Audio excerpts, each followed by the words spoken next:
तो दासी लई बुलाई कहीं समझ आए चली निकल जारी और मेरे सैया कोटे रखे महल में दासी लाई।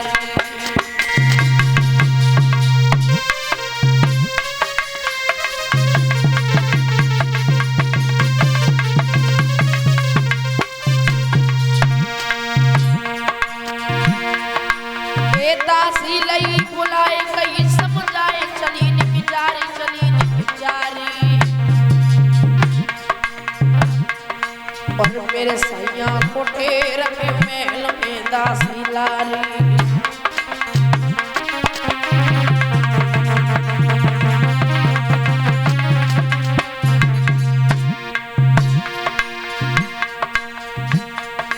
और पकड़ कलाई दासी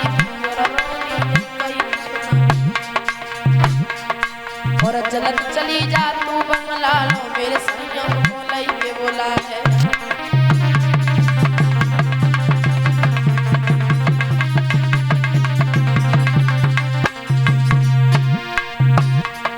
और भजी बिटरिया रंग महल से मस्कत जात मधुरिया जात और जागी दासी बागी दासी दासी लगी बराबर जाए।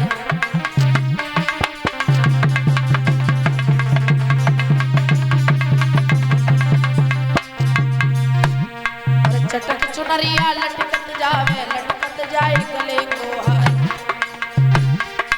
और जागई दासी बागई दासी दासी चले पटक की चाल।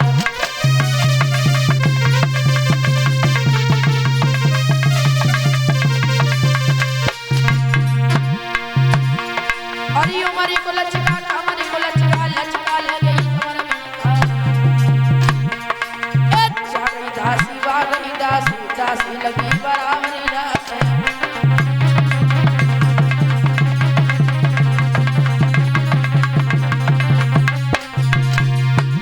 और जाई की पहुंची महाराजा से ऐसे बदले कहे समान। अरे तुम्हें बुलायो महारानी ने सोचल वे को हो गया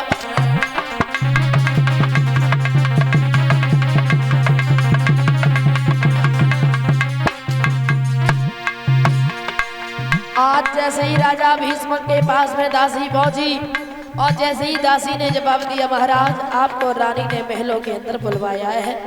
राजा भीष्म वहां से चल देते हैं पहुंचे हैं।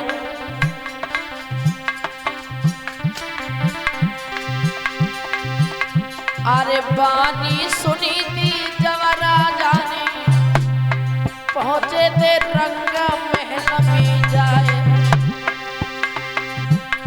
और पचरंग पलंग तुरंत वे छायो पापे सैया ले बैठा।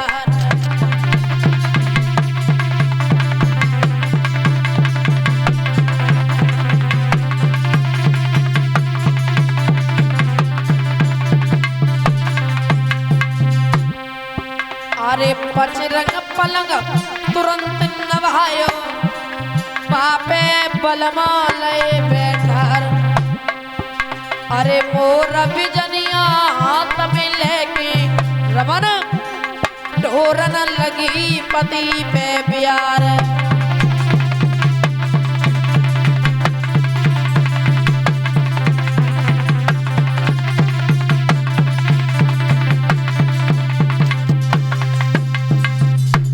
आज ध्यान रखना इधर जैसे ही राजा भीष्म ने महाराज आंगन में आए हैं भैया सुतमती ने पलंग बिछा दिया पलंग पर बैठा लिया और बिठाने के बाद में कहा है महाराज तुम सारे दिन कचहरी में लगे रहते हो सारे दिन बाहर रहते हो क्या तुम्हें खबर है?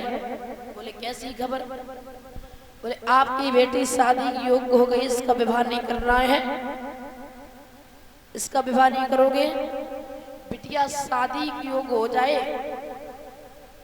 तो माँ बाप पर पाप लगता है अगर उसका समय पर विवाह न करे तो 10 काम छोड़ के खा लेना चाहिए 100 काम छोड़ के ना लेना चाहिए और 1000 काम छोड़ के बिटिया के हाथ पी ले कर देने चाहिए। दादा आज यहाँ मैया सुतमती जो है राजा भीष्मक से बोली है, सुनो पिया मेरी बात सुनो।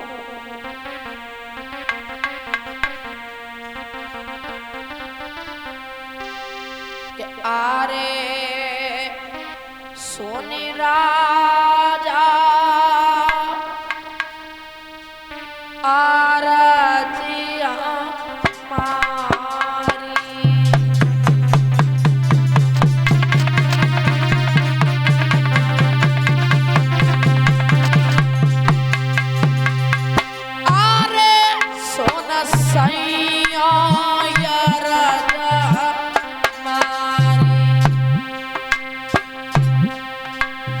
और आंगन में डोले बिटिया तेरी कुंवारी।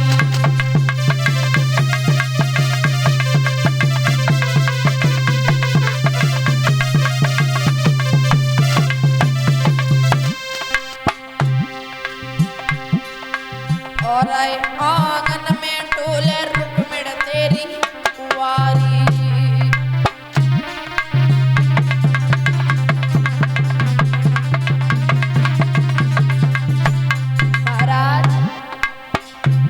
कहूँ बढ़िया सो गरवर नियारली जो भोले बालमा।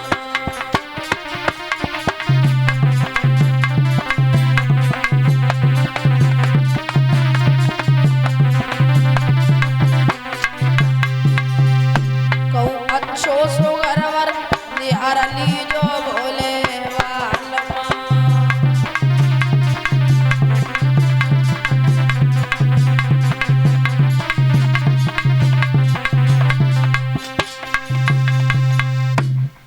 आज ध्यान रखना, जैसे ही इधर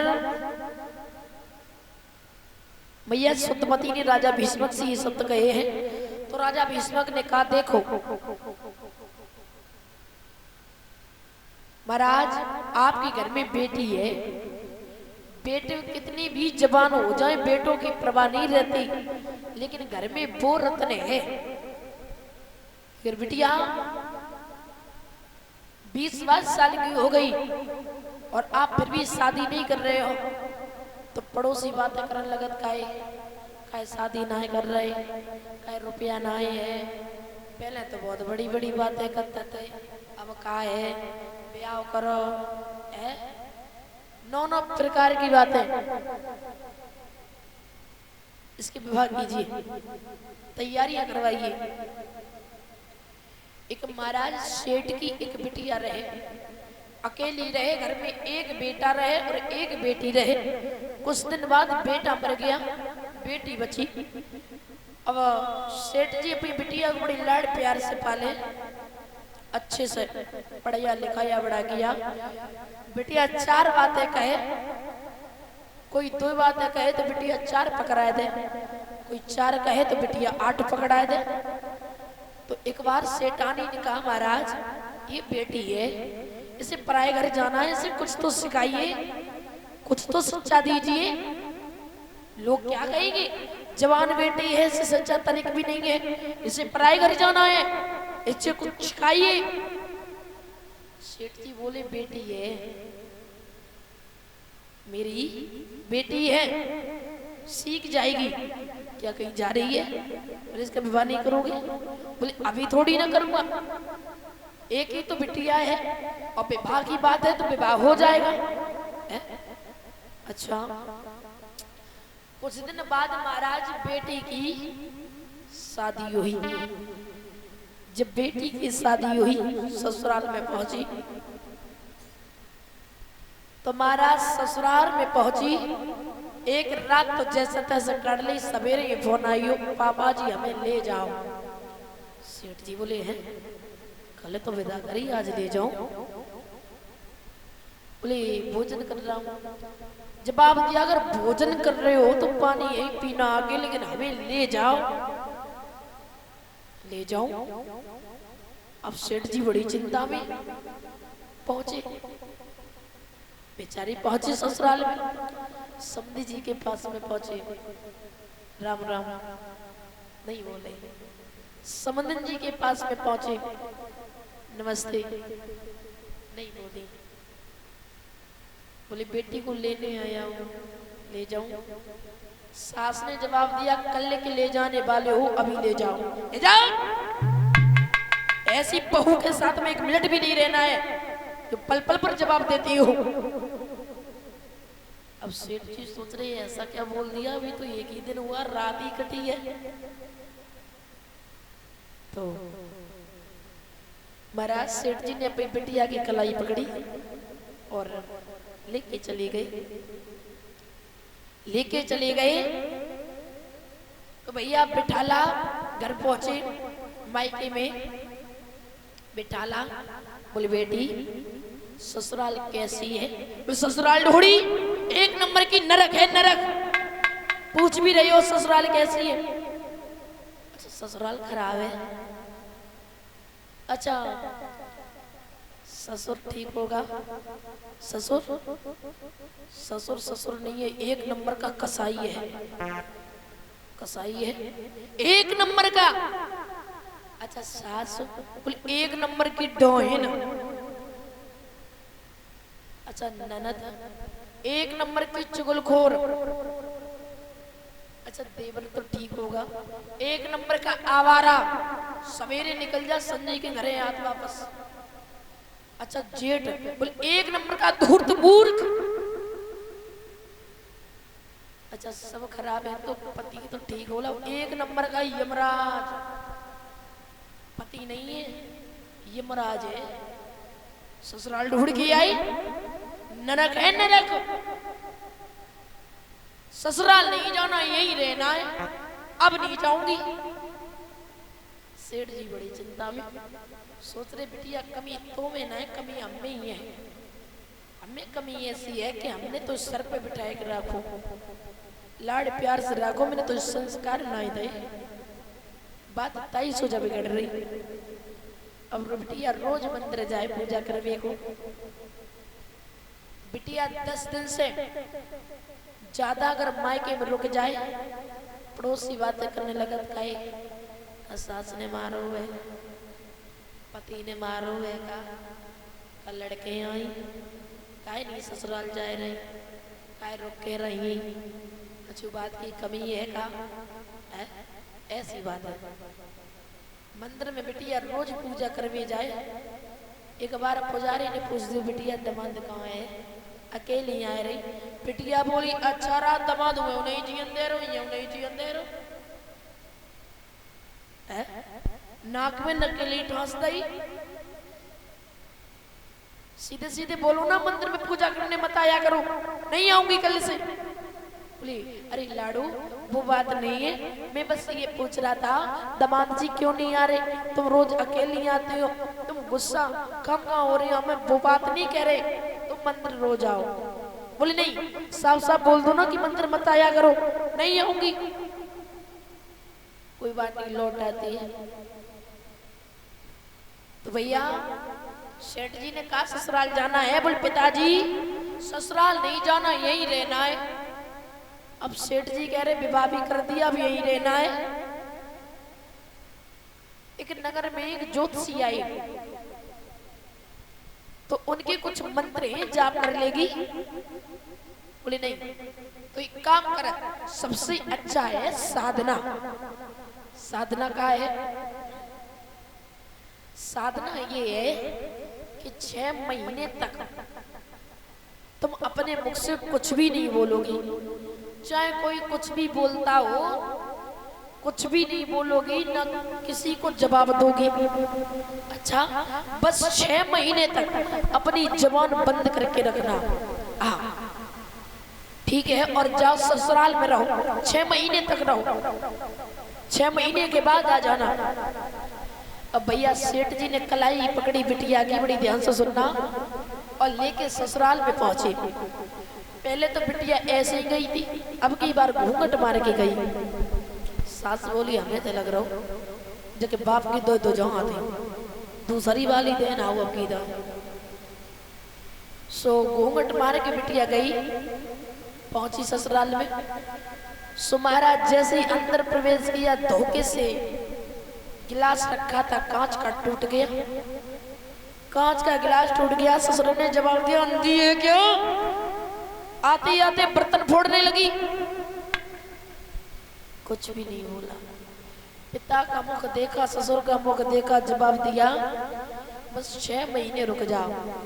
6 महीने तक मैं जवाब नहीं दूंगी, और 6 महीने के बाद जो गिलास में तो खोपड़ी पर न फोड़ पा तो हमसे कोई का कहे। 6 महीने रुक जाओ। अब रोज भोजन पानी नाश्ता कपड़े सब टाइम से, सास ससुर की सेवा ननद की बड़ी प्रेम से। 1 महीने बाद, 1 महीना बीता। 1 महीने बाद महाराज सास ने कमर से चाबी निकाली, बहू को दे दे। ये जवाब ना देने का नतीजा है।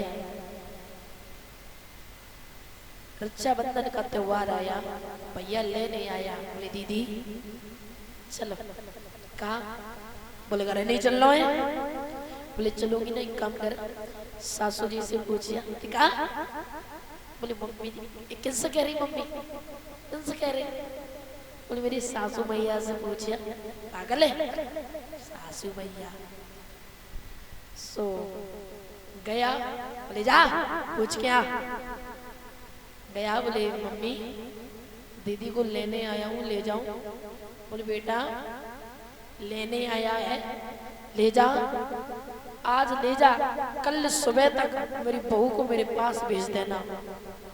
ये जवाब ना देने के नतीजे हैं। और आजकल बिना जवाब दिए तो पेट का पानी नहीं पचता है। तभी घर में महाभारत हो रहे हैं, बर्तन बंडे फूट रहे हैं, डिवोर्स हो रहा है। तभी तो नीले पीले ड्रम में भरे जाते हैं। हाँ, कोई कुछ भी बोल दे तो अनसुनी कर दो, छोड़ दो उस बात को वहीं पर। और बात पकड़ ली तो समझो जीवन में रखे है। बोलिए गोविंद भगवान की।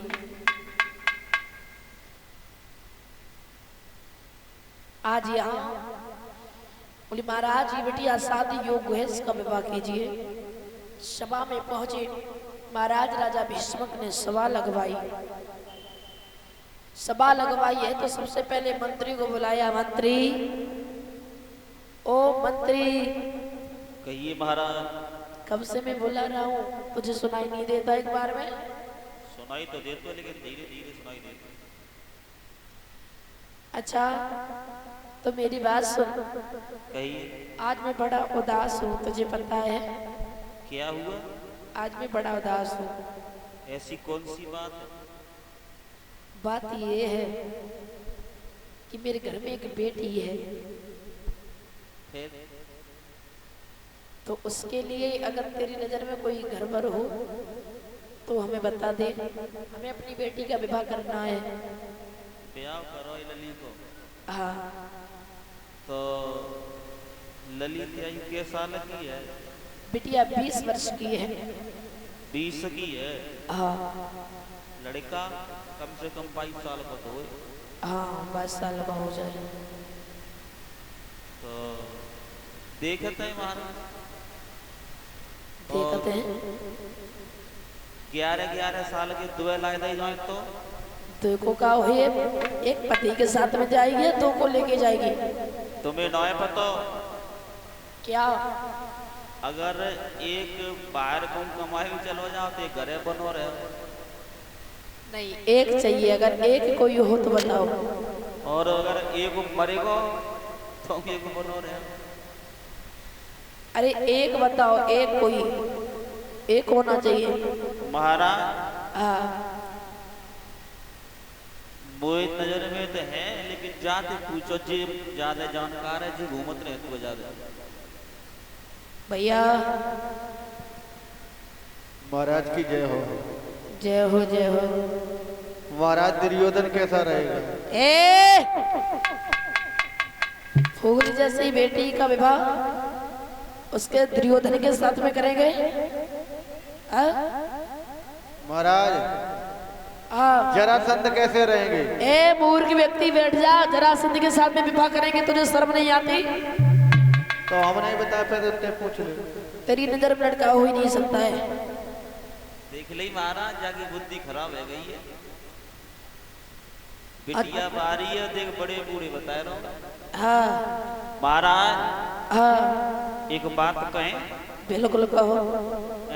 तुम्हारी रुक्मिणी के लिए द्वारकाधीश श्याम कैसे रहेंगे? अरे अरे वाह वाह, तालियां बजा दो भाई, तालियां बजा दो। क्या बात है, तुमने तो हमारे मन की बात कह दी। यही तो मैं चाहता हूँ, तुम्हारे मुंह जैसी बात तो हमारे मुंह पे कही। हाँ, हमारी बेटी का विवाह अगर द्वारकाधीश कन्हैया के साथ में हो जाए तो कितना अच्छा रहेगा, बहुत अच्छा रहेगा। तुमने तो हमारे मन की बात बोल दी भैया। कहिए। तब तक रुकुम आ गया। जब सभा में क्या चर्चा चल रही है? बेटा कहिए। तुझे मालूम है आज तेरी बहन का रास्ता तय हो गया। रुक्मिणी का? हाँ रुक्मिणी का। किसके साथ में? द्वारकाधीश कन्हैया के साथ में। बिल्कुल नहीं, बिल्कुल नहीं। क्यों? लड़का अच्छा है, फिर विवाह करने में क्या दिक्कत है? कन्हैया के साथ में शादी बिल्कुल नहीं होगी। शादी जहाँ हम कहेंगे वहाँ होगी। अगर तेरी नजर में हो तो तू ही बता दे।